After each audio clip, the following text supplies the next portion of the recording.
الله عنهم ورضوا عنه. صدق الله العظيم صدق رسوله النبي الكريم ونحن على ذلك لمن الشاهدين والشاكرين والحمد لله رب العالمين. اللهم صل على سيدنا ومولانا محمد وعلى آل سيدنا ومولانا محمد وبارك وسلم. عزیزان گرامی، انسان کو اللہ رب العزت نے پیدا فرمایا اور پیدا فرما کر اس دنیا کے اندر بھیجا، اور پھر انسان کی رہنمائی کے لیے، انسان کی ہدایت کے لیے اللہ رب العزت نے انبیاء کرام علیہم السلام کو بھیجا. انبیاء دنیا میں تشریف لاتے تھے، وہ انسانوں کو بتاتے تھے کہ آپ نے اللہ کا بندہ کیسے بننا ہے، آپ نے حقیقی معنوں میں اللہ کے ساتھ تعلق کیسے جوڑنا ہے. یعنی خالق کی مخلوق کو خالق کے ساتھ جوڑنا یہ انبیاء کرام کا فریضہ تھا.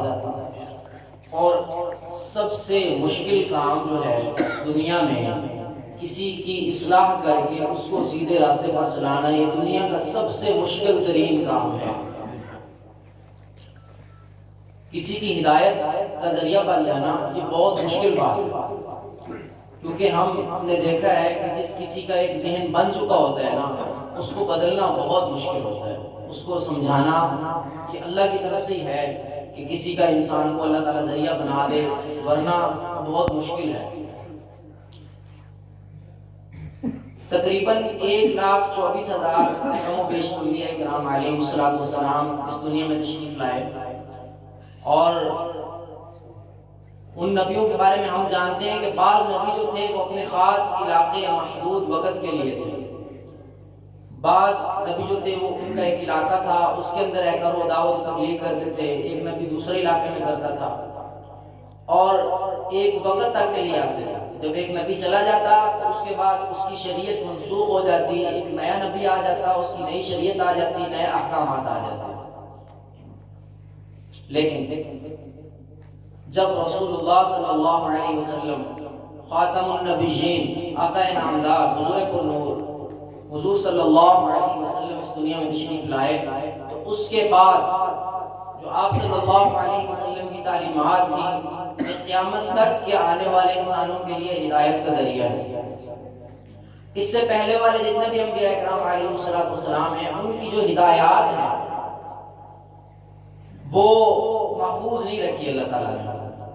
حضور صلی اللہ علیہ وسلم کی جو ہدایات، جو تعلیمات اور جو کتاب اللہ نے عطا کی قرآن مجید کی صورت میں، وہ آج بھی محفوظ ہے. اس وقت چونکہ جو انبیاء کرام تھے وہ آتے رہتے تھے، ایک نبی چلا جاتا دوسرا تشریف لے آتا، تو چونکہ ایک نبی کے جانے سے اس کی شریعت اور کتاب منسوخ ہو جاتی تھی، تو اس لیے اللہ تعالیٰ نے ضرورت بھی اس بات کی محسوس نہیں کی کہ ان کو محفوظ کیا جائے.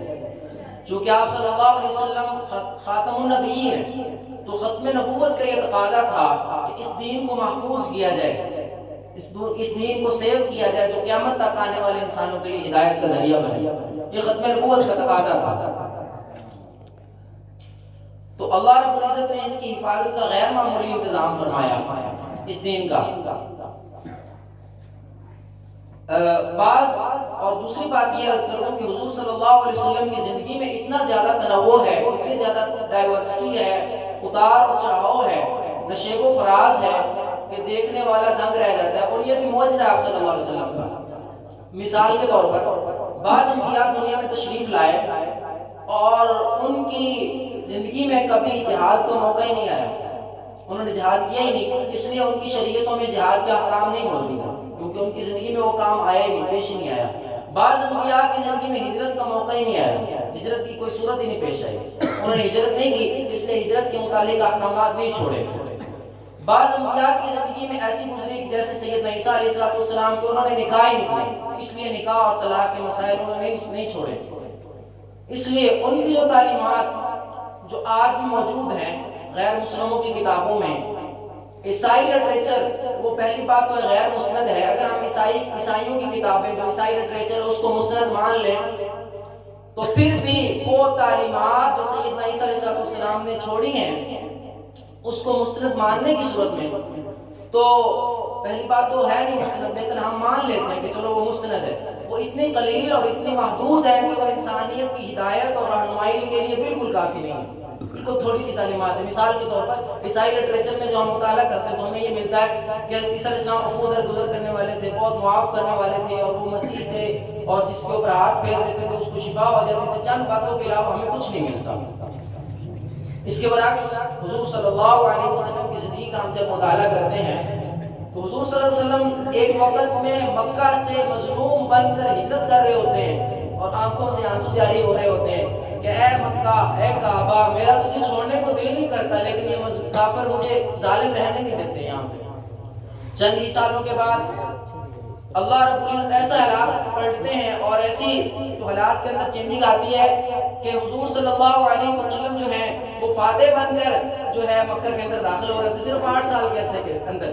یہ دیکھو کتنا اتار چڑھاؤ ہے۔ اور ایک وقت ہے کہ آپ صلی اللہ علیہ وسلم مجاہد بن کر میدان میں لڑ رہے ہیں، تو دوسرے وقت میں نبی صلی اللہ علیہ وسلم تبلیغ کر رہے ہیں، اور ایک وقت میں نبی علیہ السلام اگر تعلیم و تعلم سے وابستہ ہیں تو دوسرے وقت میں بڑے بڑے بادشاہ اور ان کے سفراء کے ساتھ جو ہے وہ خط و کتابت کے ذریعے سفارت کاری کر رہے ہیں۔ سفارت کاری کی باقاعدہ تعلیمات چھوڑی حضور صلی اللہ علیہ وسلم نے۔ تو کوئی ایسا شعبہ زندگی نہیں ہے جس کے متعلق حضور صلی اللہ علیہ وسلم کے فرامین عالیہ اور شریعت کی جو ہے شریعت اسلامیہ کے احکامات نہ ملتے ہیں۔ اسی لیے کہا جاتا ہے کہ دین اسلام جو ہے یہ آفاقی دین ہے، یہ ضابطہ حیات ہے، دستور حیات ہے، منشور حیات ہے، کیونکہ حضور صلی اللہ علیہ وسلم کی زندگی کے اندر بہت اتار چڑھاؤ ہے، مختلف قسم کے اللہ تعالیٰ نے واقعات پیش جو آئے ان کو، اور پھر وہ صحابہ نے نقل کی اور اب ہم تک پہنچے۔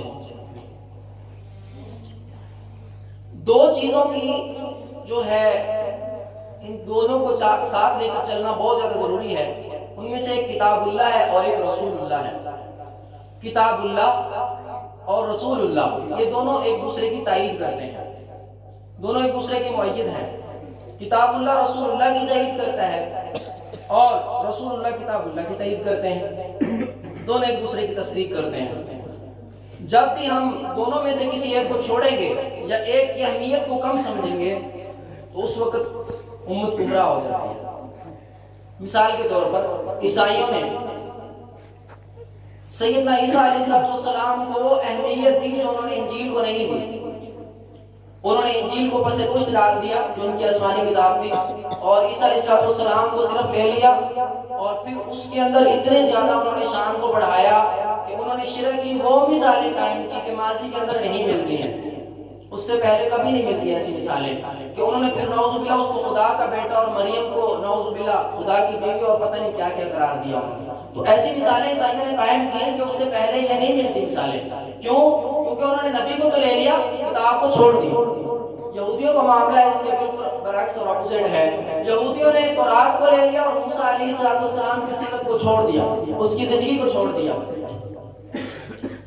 تو یہودی جو تھے ان کے ہاں جو تورات کی اہمیت ہے وہ موسیٰ علیہ السلام کی نہیں ہے، وہ گمراہ ہو گئے۔ پھر ساری زندگی ان کی کتاب کے اندر تعریف کرنے اور اس کے اندر جو ہے وہ بدلنے میں اور اس کے اندر جو ہے مشدافیاں کرنے میں گزری کتاب کے اندر۔ آج ان کی کوئی بھی کتاب آسمانی کتاب اپنے صحیح وہ متن کے ساتھ موجود نہیں ہے، اس کے اندر بدل چکی ہے، تحریف ہو چکی ہے۔ عیسائیوں نے عیسیٰ علیہ السلام کو زیادہ اہمیت دی، کتاب کو چھوڑ دیا۔ یہودیوں نے کتاب کو پکڑ لیا اور نبی کو چھوڑ دیا۔ دونوں نے ایک دوسرے کے برعکس کام کیا۔ لیکن آج بھی امت محمدیہ کے اندر جو ایک معتدل طبقہ، معتدل مکتبہ فکر موجود ہے، اس کی ایک بنیادی وجہ یہ ہے کہ یہ کتاب اللہ اور رسول اللہ دونوں چیزوں کو ساتھ لے کر چل رہے ہیں، دونوں چیزیں ایک دوسرے کی تائید کرتے ہیں، دونوں چیزوں کو بنیادی اور برابر جو ہے حق دینا ہے ہمیں۔ جب بھی ہم ایک دوسرے کے اندر فرق کریں گے تو اس کے بعد جو ہے وہ گمراہی کا خدشہ ہوتا ہے۔ رسول اللہ صلی اللہ علیہ وسلم کی جو تعلیمات، جو کتاب اللہ کی تعلیمات ہیں، ان دونوں چیزوں کو لے کر آگے صحابہ کرام آئے رضوان اللہ تعالی علیہم اجمعین چلے۔ ان میں جس کے نام سے آج یہ منسوب سیمینار ہو رہا ہے، سیدنا صدیق اکبر رضی اللہ تعالی عنہ سیمینار افضل البشر بعد الانبیاء، انبیاء کے بعد سب سے افضل ترین بشر